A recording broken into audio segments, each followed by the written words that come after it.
Hello అండి అందరికీ. అందరూ బాగున్నారనుకుంటున్నాను. ఇంకా బాగుండాలని మనస్ఫూర్తిగా కోరుకుంటూ welcome back to our channel. మీ గోదావరమ్మాయి పత్తు. అందరూ ఎలా ఉన్నారండి? ఏం చేస్తున్నారు? అందరూ ఎలా ఉన్నారు ఏంటనేది కింద కామెంట్లో చెప్పండి. అలాగే మన వీడియోని ఫస్ట్ టైం చూస్తున్న వాళ్ళు ఎవరైనా ఉంటే కనుక తప్పకుండా మన ఛానల్ని సబ్స్క్రైబ్ చేసుకోండి.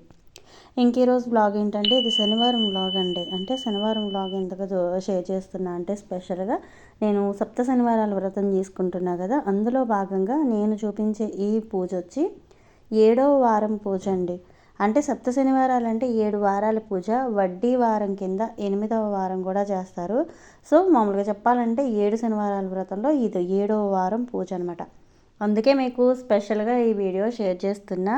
ఎందుకంటే పూజ ఎలా చేసుకున్నాను, ప్రతి వారం కూడా పూజ ఎలా చేసుకున్నాను మీకు కరెక్ట్గా ఏ రోజు నేను ఏ వ్లాగ్లోనూ చూపించలేదు. ఈ వ్లాగ్లో చూపిద్దాం అనుకుంటున్నా. పూజకు కావాల్సినవి, పూజ ఎలా చేసుకుంటారు, రాని వాళ్ళు ఎలా చేసుకోవాలి, వచ్చిన వాళ్ళు తెలియని వాళ్ళకి చెప్పొచ్చా, అసలు ఈ పూజ అందరూ చేసుకోవచ్చా, అన్నం అయితే ఉండాలా, ఇలాంటివి ఉంటాయి కదండి. అలాంటివన్నీ కూడా ఈ వీడియోలో షేర్ చేస్తాను. ఇక వీడియోలోకి అయితే వెళ్ళిపోదాము. చూపించా కదండి మీకు ఫస్ట్ పిండి దీపాలు. ఈ పిండి దీపాలు 7 పిండి దీపాలు చేసుకోవాలండి. తర్వాత ఇవి మనం చేతులతో చేసుకునేవన్నమాట. చలివిడి, వడపప్పు, పానకం. తర్వాత 7 చిమ్లి ఉండలండి. ఇక పులిహోర అనేది మీరు చేసుకోవడం అనేది మీ అదనంగా దాన్ని బట్టి, శక్తిని బట్టి ఇవి మాత్రం ఖచ్చితంగా చేసుకోవాలి. తర్వాత నల్ల ద్రాక్ష పళ్ళు కూడా ఖచ్చితంగా ఉండాలండి. ఇంకా ముఖ్యంగా కొబ్బరికాయ, అరటిపళ్ళు, తమలపాకులు. తర్వాత స్వామివారికి అర్చనలోకి తులసి దళాలండి. ఈ తులసి దళాలు కూడా చాలా ముఖ్యంగా కావాలి. ఇవి సొంతంగా మన గార్డెన్లో ఉంటే ఇంకా మంచిది. బయట కొనుక్కు తెచ్చుకున్నవి కూడా పెట్టుకోవచ్చు. ఇవన్నీ మా గార్డెన్లోవే అనమాట. తర్వాత ఎక్స్ట్రా పూలు అండి. ఇవన్నీ చామంతులు, ఒక 2 రకాల చామంతులు తీసుకున్న. ఇలా పూలు ఇవన్నీ ముందు రోజునే తెప్పించేసుకొని పెట్టుకోవటం మంచిది. ఎందుకంటే పూజ మనం తెల్లవారుజామున చేసుకోవాలి. ఇక పూజ సామాన్లు కూడా నేను నైటే క్లీన్ చేసి పెట్టేసుకుంటా. ఇక పొద్దుట లేవగానే పిండి దీపాలు, చిమ్లి ఉండలు ఇలాంటివన్నీ రెడీ చేసుకొని మండపం కూడా ఏర్పాటు చేసుకుంటా అనమాట. మండపం ఎలా ఏర్పాటు చేశానో చూడండి. మా ఇంట్లో లక్ష్మీదేవి, వెంకటేశ్వర స్వామి విగ్రహాలు ఉంటాయండి. ఆ విగ్రహాలు నేను మండపం మీద ఏర్పాటు చేసుకున్నా. ఈ విగ్రహాలు ఉండినా లేకపోయినా ఖచ్చితంగా స్వామివారి చిత్రపటం అనేది ఖచ్చితంగా ఉండాలండి. ఈ విగ్రహాలు ఉన్నాయి కాబట్టి పెట్టుకున్నా. ఇవి లేకపోయినా మీరు చిత్రపటం అనేది ఖచ్చితంగా పెట్టుకోవాలి. ఒక పీట తీసుకొని పసుపు రాసి పద్మం ముగ్గు వేసి, తర్వాత ఒక క్లాత్ వేసి, ఎల్లో కలర్ క్లాత్ అయితే ఇంకా మంచిది. తర్వాత కొన్ని బియ్యం పోసి, ఆ బియ్యం మీద తమలపాకు, పసుపు, కుంకుమ పెట్టి, తర్వాత తమలపాకు మీద స్వామివారి చిత్రపటం ఉంచాలి. తర్వాత పూజలో ముఖ్యమైనది ముడుపు అండి.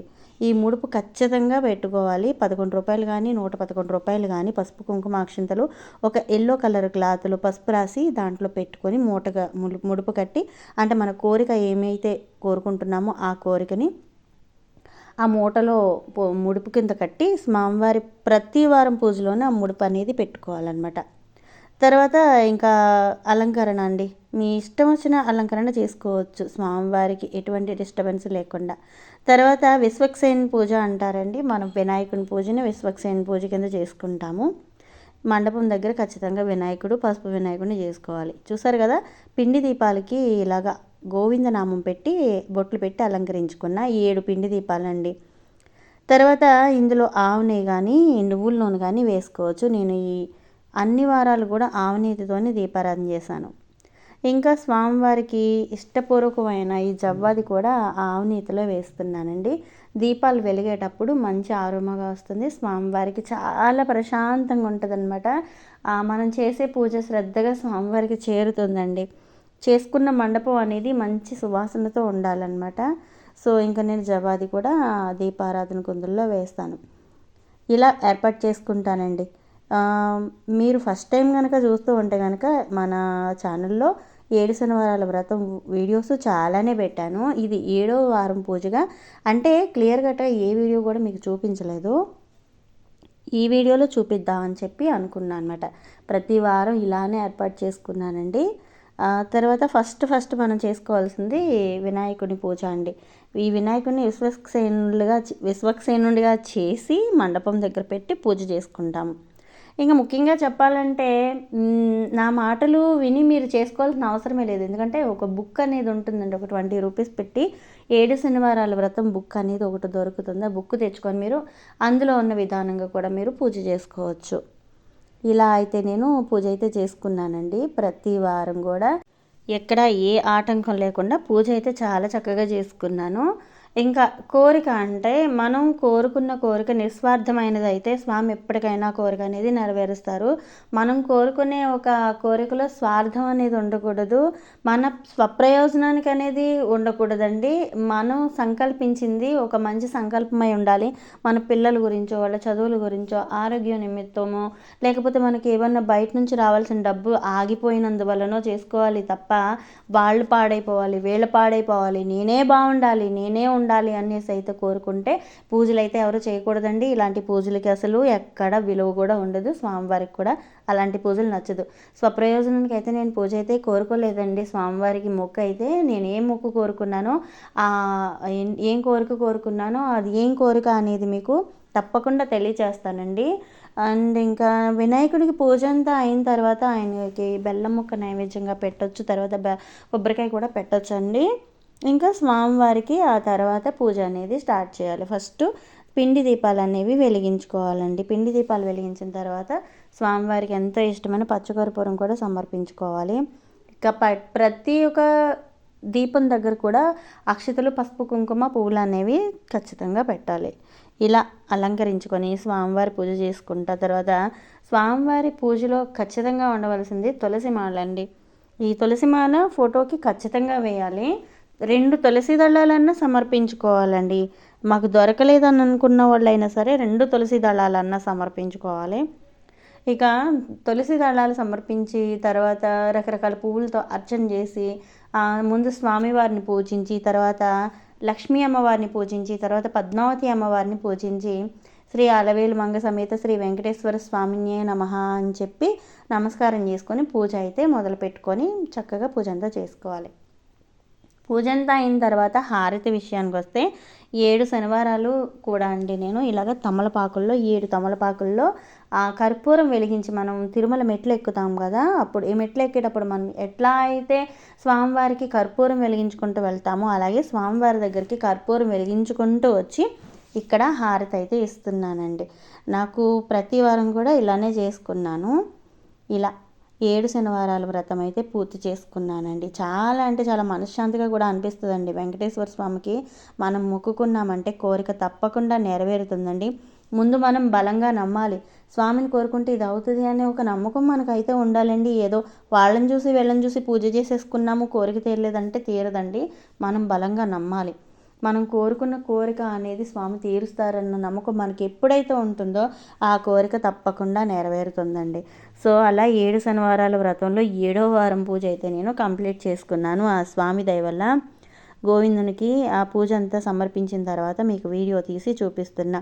చెప్పా కదండి, స్వామివారికి 7 ద్రాక్ష పళ్ళు, 7 చిమ్లి ఉండలు, 7 పిండి దీపాలు, 7 అరటిపళ్ళు, కొబ్బరికాయ ఇవి ఖచ్చితంగా ఉండాలి. సాయంత్రం వేళ పూజకి సాయంత్రం పూజ అని మార్నింగ్ అంటే ఉదయం చేసిన పూజకి ఉదయం వేళ పూజ అని ఉంటుందండి. సంకల్పం చెప్పుకోవాలి, మన గోత్రనామాలు చెప్పుకోవాలి.